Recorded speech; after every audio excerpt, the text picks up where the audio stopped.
All right, next up we have Hunter. And of course, we have the classic card included for Hunter in every single set, a 10-drop. So Gigantic Hunter is clearly one of the strategies that's being pushed in this particular set. Not just randomly a 10-drop here, but we have Banjosaur. 10 cost 5/6 with Rush. Whenever this attacks, draw a beast and gain its stats. So we saw the companions card in the more recent set, Faithful Companions, I think, that discover a beast in your deck. Mana Thirst 10, discover 2, or to get 2 copies. But yeah, they're leaning hard into Big Beast Hunter, and not just like big beast like this. 10 cost. Various ways to get them into play early. As well as obviously things like this that take advantage of them being gigantic, like the fact that this does rush and get huge whenever you attack with it. So obviously we're going to need a little bit more intel on what else might be included to support big beasts like this one. Big Dreams. 5 cost, summon the highest cost beast from your hand. It goes dormant for 2 turns. So, with Banjosaur, for instance, you can play this on turn 5, turn 6, turn 7. Ta-da! You have yourself a giant thing that attacks, draws a card, and yeah. But again, we talked about this a little bit with Druid, right? It's a pretty high cost to spend 4 or 5 mana, more 5, and do nothing, right? This doesn't impact the board at all. So, at least not immediately. And Hunter is not exactly a class that has a lot of survivability if it's spending its mana doing nothing. So I'm a little skeptical of Big Beast Hunter unless there's some serious support that helps keep it alive. It is worth noting that, with this at least, you don't need to just have big beasts, right? There obviously are some cards that make you specifically want bigger beasts, like, the Banjosaur. It draws a beast, right? But you can still play cheaper minions in your deck. They just can't be beasts with these specifically. And another big beast card, let's just take a look at that. The Stranglethorn Heart. 10 cost spell, but tradable, crucially. This is resurrect all friendly beasts that costs 5 or more. So, obviously a big beast card, but crucially tradable. So this isn't like, something that will just sit and rot in your hand. Because it is tradable, you have the opportunity to wait until you can actually potentially do this and fire it off. So this card I think is much more sort of reasonable to potentially see play. It also isn't just gigantic things. It's 5 or more. So that matters quite a bit in terms of the sort of deck that you can actually potentially put this in. This can bring back Savannah Highmane. It can bring back this guy. Boom! Mr. Mukla. 6 cost 10/10 rush with Battlecry. Fill your opponent's hand with bananas. This was a very interesting one because obviously a 6 cost 10/10 is huge. If your opponent has minions that they can, put the bananas on, they can, load them up to kill this, but that costs them mana on their turn. It's 1 mana for each of the bananas. I don't know if they get big bananas or just regular bananas. My guess is just regular bananas. Mr. Mukla is obviously something that is a very strong tempo card that can be included in the big beast decks. And this will always burn a card, right? Because this fills your opponent's hand, they will always burn their next draw. So not that that's something that is probably going to be crucial to your decision to play this, but it can have that minor disruptive element as well. But this is likely at its best, against opponents who are going to have a single mid-sized minion rather than a board full of a bunch of minions. And I was talking about how, it's so costly to spend 5 mana and do nothing because, you're playing the Big Dreams. Playing Big Dreams and then playing Mr. Mukla the next turn can really enable you to sort of come back with just the massive tempo that you gain from playing the 10/10 for 6. Obviously, you need to have other things to be helping you survive against those opposing minions that they're likely to have in play at that point. But being able to take out one of them with this, maybe you have traps, maybe you have a weapon, like perhaps this weapon, the Jungle Jammer. It's a 4 cost 4/2 weapon. Death Threat will summon a random 1 cost beast, cast spells while equipped to improve. So Spell Hunter has been something that has, gotten a lot of support over the years. This is sort of a Spell Hunter card. Obviously, you're going to want to play a lot of spells in order for this to be good. One of the interesting things about this is that there are not a lot of beasts at certain casting costs. You can be pretty certain that you'll get certain beasts at certain casting costs just because the number of beasts at those casting costs is extremely low. I believe the only 9-cost beast is King Crush. There are like 2 10-cost beasts. There's like the big taunt in neutral and the Banjosaur who we just saw earlier. So, maybe you have a deck that is like a bunch of cheap spells, right? A bunch of cheap spells, big dreams, and big beasts, right? Like maybe that's how you build your deck. This could be something that can enable you to like actually get some degree of like reasonable tempo in the mid game. You can kill an opponent's minion when you attack with it, play a bunch of spells, get a beast. I don't know. Maybe those don't go in the same deck. They probably don't. It's probably more of like, hey, this is just something that you can play for your heavier spell-based deck, and not necessarily lean in the same combination, because that's kind of asking a lot of a single deck. But speaking of spells and cheap spells, bunch of bananas. So this is a 1-cost spell. Give a minion +1/+1. 3 bananas left. So this is essentially 3 spells for 1 card. Very good for the beast weapon, and also just a very powerful card for a tempo-based hunter deck, where you just have the ability to hand out bananas to like incrementally buff your minions. I think this card is like actually just super good. Like my understanding of how this works, right, is this is and again, this is just I think it works this way. I haven't actually heard official confirmation. Is that this is basically you just cast a spell, gives banana. That's a spell, and you just have this card still in your hand that will just be now say 2 bananas left, 1 banana left. But like one card that enables you to effectively have like 3 1-cost spells to give a minion +1/+1 is just a really powerful card.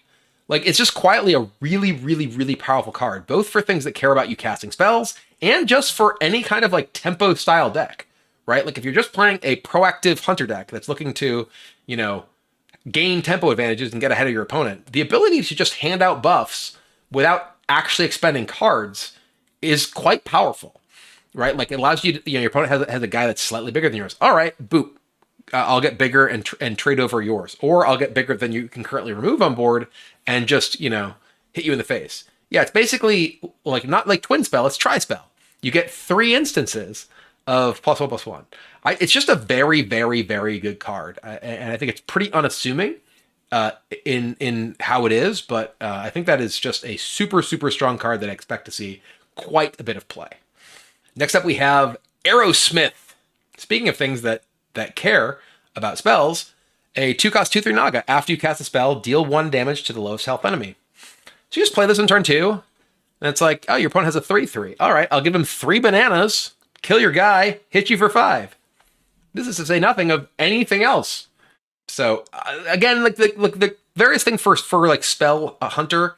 There's lots of we've seen like the Naga that are all sticking around, right? There's like a bunch of Naga from the Journey to the Sunken City that all care about spells, casting spells, and if you've cast a spell while you're holding this, all of those care a lot about like having ensuring that you have easy ways like bananas to cast those spells, and not like run out and have to like cast more high cost things. So I just think that like this is just an all-star card. Like it's not like this sort of card that's like, oh god, they had banana, it crushed me. It's like it just does so many individual things that I think that it's likely to be super, super good. Works well with this one too. All right, next up, speak of another individual kind of low power looking, but cool, and I think good card. The Thornmantle Musician, a 1-cost 1/3 Quillbore. Finale, the next beast you summon gets +1/+1. So this is just a very reasonable like tempo card. Your turn 1 play, boop, I play a 1/3. Turn 2, hey look, it got +1/+1. And Finale, by the way, it's a really good way to ensure that you get your Finale triggers on things. Oh, I don't know, being able to spend increments of mana however you want, because you have bananas! People, potassium solves all problems. just like the back pain I had the other day. I literally ordered some banana bread for delivery. I ate my banana bread, and you know what? I feel fine now. Actually, my back still kind of hurts. But maybe I needed the third banana. I only had 2 pieces of banana bread. But yeah, we're now entering the Banana Stone era, folks. Just watch. But no, overall, this is just a really, a 1-3 for 1. You can play on turn 1. It can get loaded up with bananas. It can load it up with Doggy Biscuit, which is now in the core set. It buffs the next beast you play. It's just a good card. This is just a good card. And, pairs very well with the tempo tools that that Hunter has in the form of the bananas, in the form of Biscuit, and just, playing additional minions. So, yeah, I think that there's like a couple of cards that pull you in the tempo direction. It's this and bananas that I think are, pretty strong. And then this, Barrel of Monkeys. Barrel of Monkeys is a very interesting one too. So this is another multicast card. A 2-cost, summon a 1/4 monkey with taunt. 3 monkeys left. So look at this curve. If you have barrel, is this next time you summon? Oh yeah. So you could play turn 1 Thornmantle Musician into turn 2 Barrel of Monkeys. Boom! 2/5 taunt on turn 2. And you still get 2 more monkeys out of that barrel. Yeah, we've come a long way from Silverback Patriarch, folks. Now we can fit 3 of them at a lower price into 1 card. I think this is just again, this is a solid card. We were talking a little bit before about, Hunter doesn't really have great ways to keep itself alive because, it doesn't really have great defensive tools. This is potentially a powerful offensive and defensive tool. It might sound strange to call a 1/4 taunt an offensive tool, but specifically given the fact that Hunter has high quality buffs in the form of Doggy Biscuit and, again, bananas, the ability to play a 1/4 on 2 that could, maybe protects a 1-drop you played. Peasant is rotating, but, something like that you're able to protect that your opponent can't just attack can be really strong. So, and again, it's just 3 minions for the price of 1 card. 3 spells, again, very, very powerful for anything that specifically keys off of spells. Very powerful for this, the Jungle Jammer. If you draw 1 barrel of monkeys and 1 bushel of bananas, which appropriately have specific synergy, you have exactly enough bananas to give each monkey 1 banana. We have reached balance in our time, folks. Then you just played 6 spells with 2 cards for your Jungle Jammer, right? It all just lines up very, very well with one another. And also, you have created a bunch of minions without actually having, a bunch of cheap beasts, without actually having any cheap beast cards in your deck that would potentially interfere with you having your Banjosaur or other things that care about having big beasts. So it's all a lot of glue that feels like it fits together very, very well. So I'm very excited specifically for, I think the card I'm most excited about in Hunter, as weird as it sounds, is Bunch of Bananas. Followed by Barrel of Monkeys. Just because they do so much to glue your draws where you might not necessarily have something to play. And one of the things that Hunter frequently runs into is running out of resources, especially when you're playing more of a tempo-oriented Hunter deck. And these are cards that just individually provide multiple resources, right? 1 card that is effectively 3 cards, even if they're not individually great cards, are pretty powerful, right? And then finally, outside of all those cool things that I'm excited about, there's this. The Harmonica Soloist. A 3-cost 4/2 battle cry if you control no other minions, discover and cast a secret. Meh. This card's fine. I just don't maybe you're playing a deck that cares heavily about secrets and doesn't play early minions. Maybe this goes into your big beast deck just as an early play. I think I'd rather play the monkeys. And this has no minion type, so it doesn't really have anything that really works with. I don't know. We are getting back some very good secrets, though. It is worth noting that the core set includes Wandering Monster and the Cat Trick, both of which are very good, and both of which, give you the ability to defend yourself / put on the offense against, opponents depending on what they're playing. And having the ability to discover and immediately go into play can be a reasonably powerful tempo position. But what deck is this going in? Like, maybe it's big beasts, but again, like, I don't know that this is better than playing Barrel Monkeys in 2. I don't know that this is really like maybe it's just in addition to, and if you don't have the barrel, you play like a secret in turn 2, then you play this on 3. It feels like that's probably the place where it does go, is specifically big beasts, and I don't know if there's enough like A, room, and B, like just the overall like the card quality. There's a lot of just like weak secrets too. Like, I guess a lot of the like some of the weaker ones are going away. I forget exactly what's rotating. I think Snake Trap is leaving the core set, which obviously is like an overall good thing if you're trying to defend yourself against like a minion deck that's attacking your face. Having Wandering Monster and Explosive Trap both can be quite powerful. But this is also just a 4/2, right? Like, this dies so easily against any sort of minion deck that it feels like pretty bad. But overall, I think that Hunter has some really good looking stuff. I am going to miss Leatherworking Kit. That was one of my favorite cards that is rotating along with the rest of United and Sorban and such. But fortunately, we're getting some very cool things in the form of the monkeys and bananas to replace it. So yeah, Hunter has, I think, a couple of cool directions, and overall some real glue-style cards that can go a bunch of different decks that make me excited to try it out. All right, next up we have Mage. And Mage is the electronic music theme of the set, which anyone who knows what this means, it's in Beats. It's my favorite music label. I'm a big electronic music fan, and also a fan of some of the Mage cards.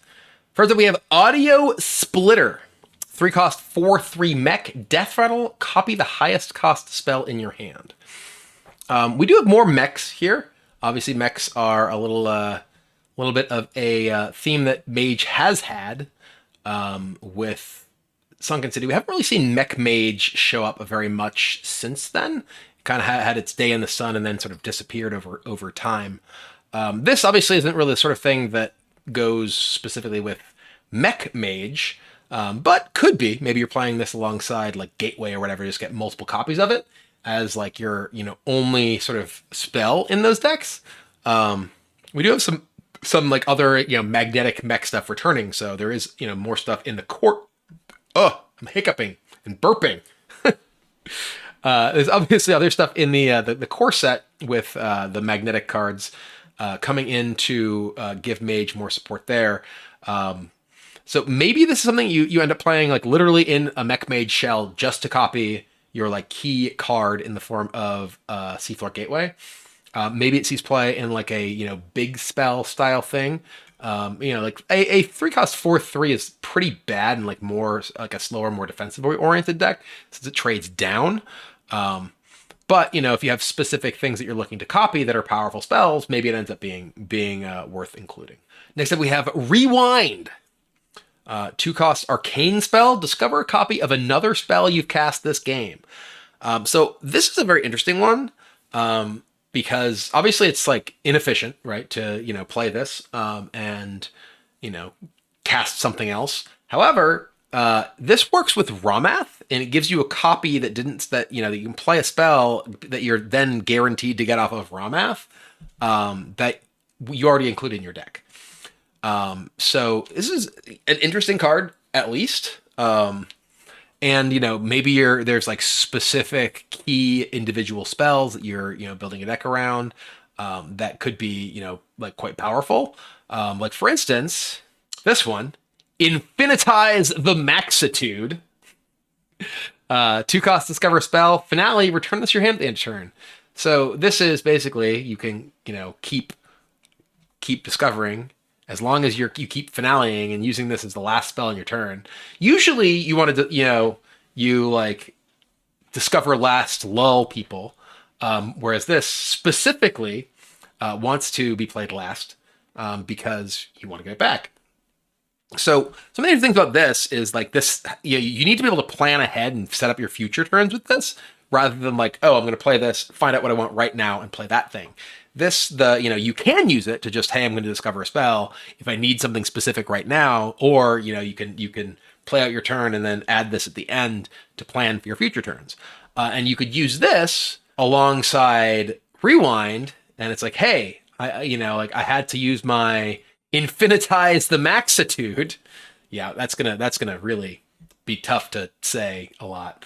You can Infinitize the Maxitude if you need to get out of a jam, and then you can rewind and get it back to keep your sort of chain going. So lots of really interesting things, and also works well. Is it this one? Yeah, Light Show. Light Show, a 3-cost arcane spell. Shoot 2 beams at enemies that deal 2 damage. Shoot 1 more for each Light Show you've cast this game.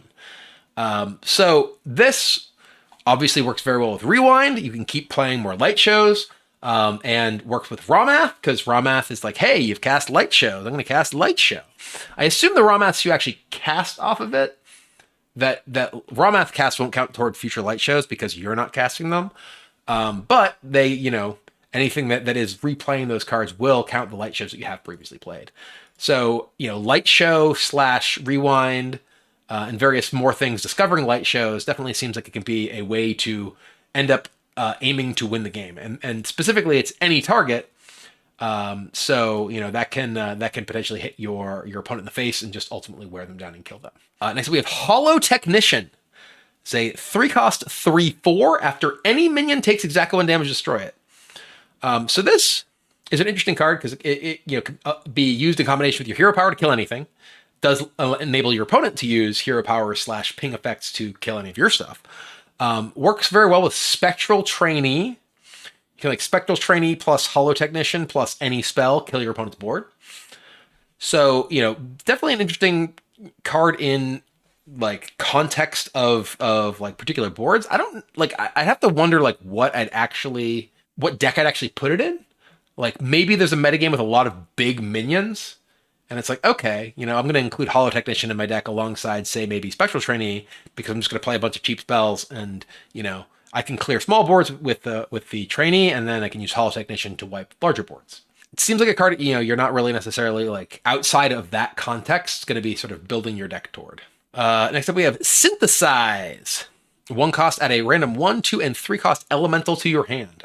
We obviously have seen some additional elemental mage stuff come through, and this could just be a thing that you can play in a deck that's relatively light on minions if you want, and give yourself tempo to play in the early turns. Does not have a spell type. Feels like it feels like an arcane spell to me. Less meaningful with the departure of Dawn Grasp, but this can be something you play in the early turns to give you a little bit of proactivity to play, or just in a specifically elemental focused deck if you care about having elementals at specific stages of the game. Next up, we have Keyboard Soloist. 4 cost 2/4. Battlefield control. No other minions. Summon 2 1/2 amps with spell damage +1. We already have Guild Trader, which is back in the core set, I believe, if I'm not mistaken. I think most of those tradable things are. But this is a very reasonable way to just get 2 spell damage if you're playing a deck that doesn't really have a lot of minions. It does force your opponent to use multiple removal effects. There are 1/2s. They're not even things that just die to a small AoE. Maybe Guild Trader is not back. I think Guild Trader actually isn't. Most of the rest of them, the tradable things, but I think Guild Trader did not come back. So maybe this is your option if you're looking for a Guild Trader effect. But yeah, spell power sort of universally tends to be pretty strong. This is 4 costs for 2 spell damage. Again, as mentioned, does require multiple cards to actually remove it, or some larger AoE. So could be a reasonable inclusion if you're looking to find that additional burst for your spells, like with Light Show, for instance. It's a powerful Light Show. Next up, we have Volume Up. Draw 3 spells. Finale, discover a copy of one. Card draw is not something that Mage has really struggled with. The fact that it specifically draw 3 spells is interesting. If you're playing a deck that is more minion heavy, you could potentially use this to get very specific cards. And obviously the Finale, you can get an extra copy of something, which I'm going to keep talking about how raw math cares about you getting copies of things. Might not necessarily be the most important thing in the world, but yeah, I think this is just a strong card. A draw 3 for 4 mana, potentially effectively a draw 4 with the discover effect is, a lot of value. So I do expect this to be something that can potentially see quite a bit of play. Again, it's expensive. 4 mana to not impact the board can be troublesome, but you do have access to, cheap removal in Mage. We did lose Flurry. That did rotate, which is one of the best defensive mage tools for this sort of stage of the game.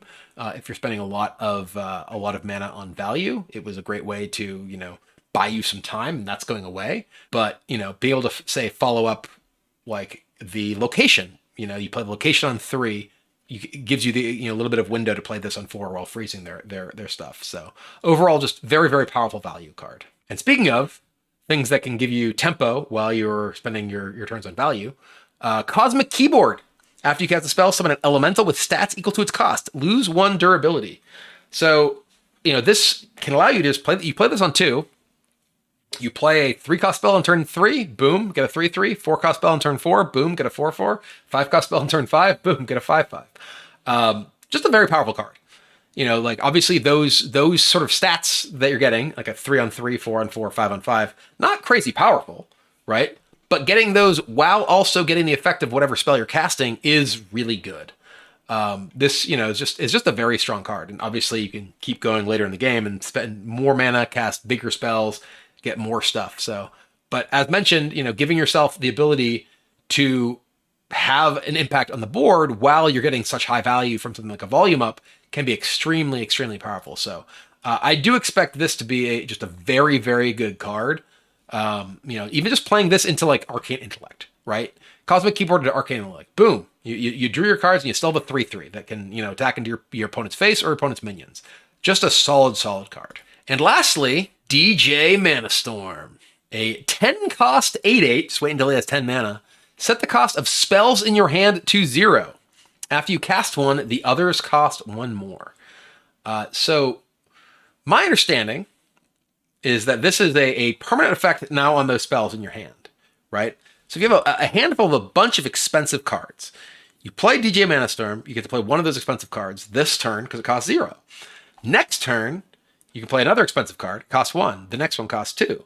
It doesn't affect new spells you draw. It doesn't affect other cards. It only affects spells. So this is just an interesting card because this is something that you need to set up such that, okay, I want to spend my 10 mana on this and this other thing, because you do get the other spell, right?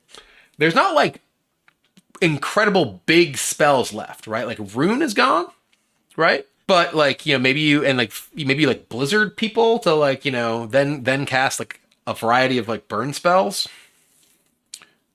I don't know. It's interesting. You could have that guy, the minion that has battle cries, set your max mana to 11. So you could DJ Mana Storm and cast 2 things because this one goes to 11. But yeah, so it's interesting. So you have to have very specific. It feels like you have to have a very specific like chain of things that you want to do in order for this to feel worth it, right? Like your deck has to be full of big spells, and a lot of the incentives for big spells like Belinda, like a lot of the big spells that you previously want to play, things like the Dragonfire Amulet or Rune of the Archmage, they're gone, right? Like you still have Arcane Defenders, you still have like Blizzard, there are other big spells, but it feels like a lot of the best ones are rotating that we've previously used. So it feels like maybe this is hey, wait for more big spells to come about in order for this to be an attractive card. Overall, I think there's some really interesting stuff in Mage. The card that really stands out to me the most, I think, it has got to be this. It's got to be the Cosmic Keyboard. Cosmic Keyboard feels like the sort of thing that, enables a slower, more controlling Mage deck to actually be able to play to the board in a meaningful way. Just play this on turn 2. Like I said, cast Arcane Intellect on turn 3, cast Cold Case on turn 4, and you have a hugely threatening board, right? And, even if it's not Cold Case, even if you're playing the card draw spell, the new thing here, Volume Up, you've made a 3/3 and a 4/4, and now you have a grip full of cards, right? So that card feels like it's the one that stands out as the most impressive to me for Mage in the set. It's just super, super good and feels like it's going to have a major impact on the way Mage plays in most builds for the entirety of the expansion. All right, next up we have Paladin. Paladin into Thunk. Thunkfin. A 3-cost 2/2 Divine Shield Murloc. With your minion with Divine Shield, have +2 attack. There's two things going on here. One, obviously, this is a powerful way to buff Divine Shield minions, which are already something that's powerful to buff. Two, this is a Murloc with Divine Shield, making it harder for your opponents to kill your Murloc and prevent you from getting Murloc synergies. It is also a Murloc for Purator. If you want to play a Purator deck, this is a powerful potential component to that gives you a reasonable Murloc minion to draw off of it too. But yeah, mostly there's a lot of Divine Shield synergy style stuff in this expansion for Paladin. So that's mostly what this is likely to see play for. And we do have a lot of powerful stuff with Divine Shields and everything already.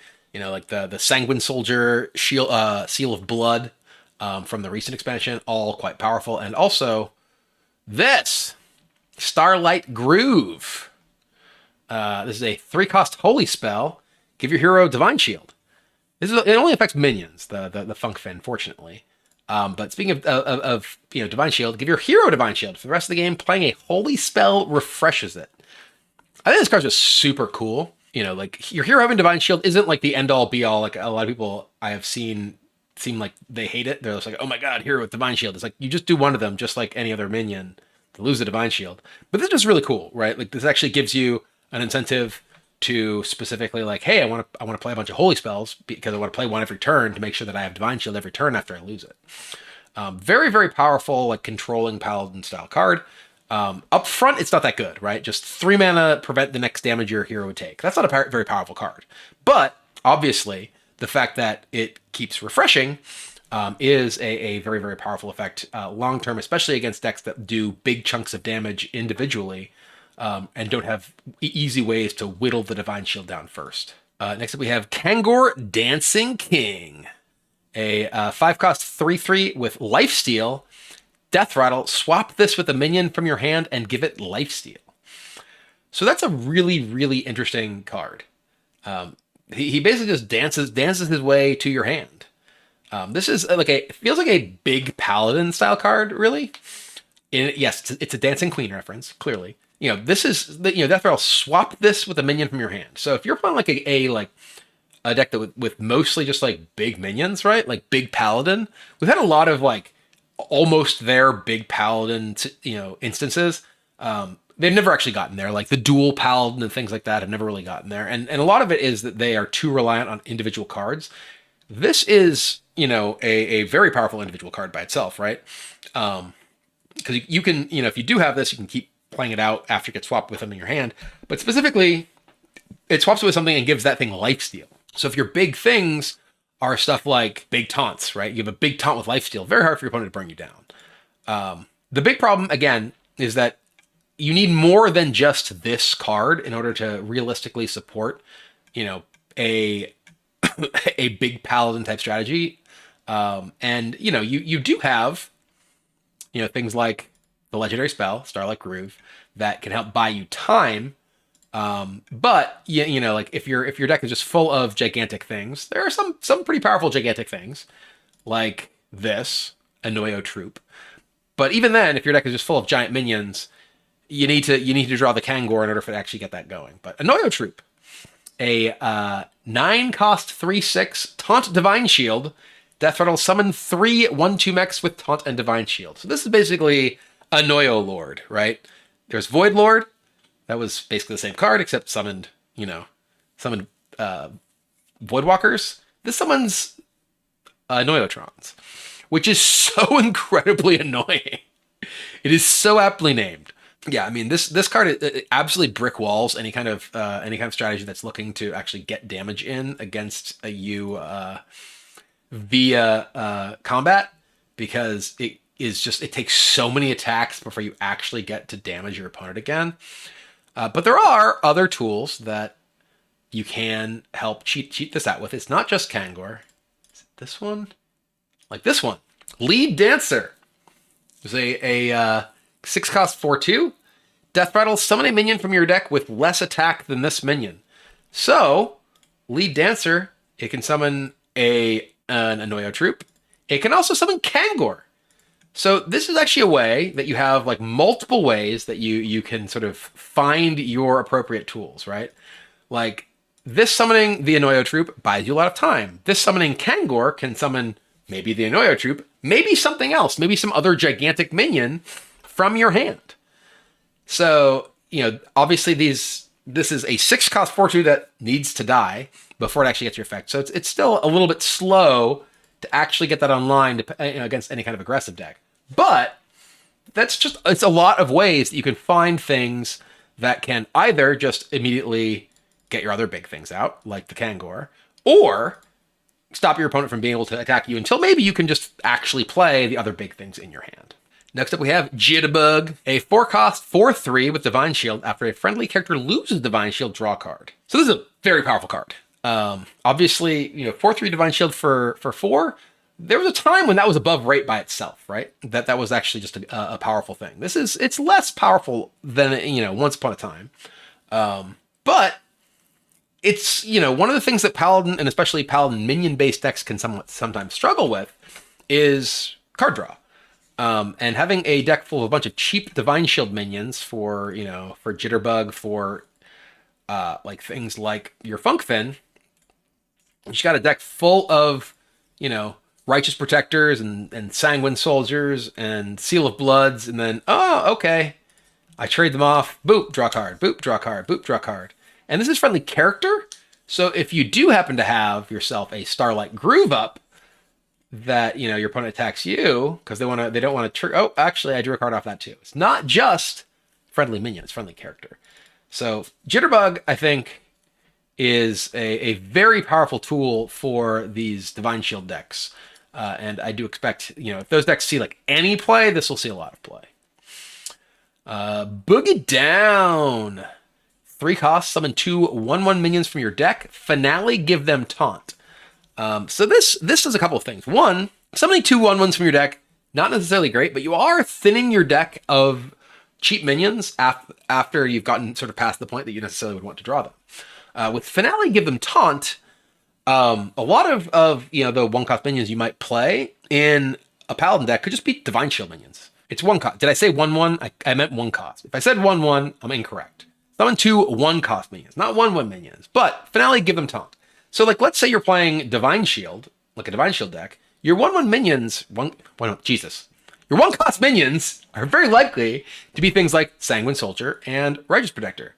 So the Righteous Protector obviously already has taunt, but being able to get the Sanguine Soldier into play, and now you're not going to draw a Sanguine Soldier down the line, you are now getting yourself, just Divine Shield taunts to buy you some time, and maybe they're just going to, eat up your opponent's minions attacking into them because you have Funkfin as well. I think this card is medium, most likely. That's my thought. I think this card is like unlikely to be that good, honestly. Largely because I think there's just other tools that are better. Like I think that if you're looking for something that's giving you, card advantage in this style of deck, great, you have Jitterbug. Like unless you have very, very specific 1-drops that you're interested in for some sort of combo purposes, this feels like it's weaker. But I'm just looking at where maybe this could have a home. Next up, we have Spotlight. This is a very interesting one. Tradable. Convert a friendly Divine Shield into a 5/5 elemental. So this is clearly pretty powerful if you are playing with this thing, Starlight Groove. Just make a 5/5 elemental off your hero's Divine Shield and then make a new Divine Shield on your hero. Maybe you're just playing a Divine Shield deck. You just play turn 1, Sanguine Soldier. Attack your opponent with it. Boom, 5/5. Your minion did lose Divine Shield, so boom, draw a card off Jitterbug. So a lot of tools. There's a lot of options for specifically Divine Shield Paladin is what a lot of this set seems to want you to play. And you know it works well with Divine Shield Paladin? Buffing your minions. 2 cost 2/2 weapon. Death Threat will give a random friendly minion +1/+1. Play minions while equipped to improve. So a 2 cost 2/2 weapon is fine.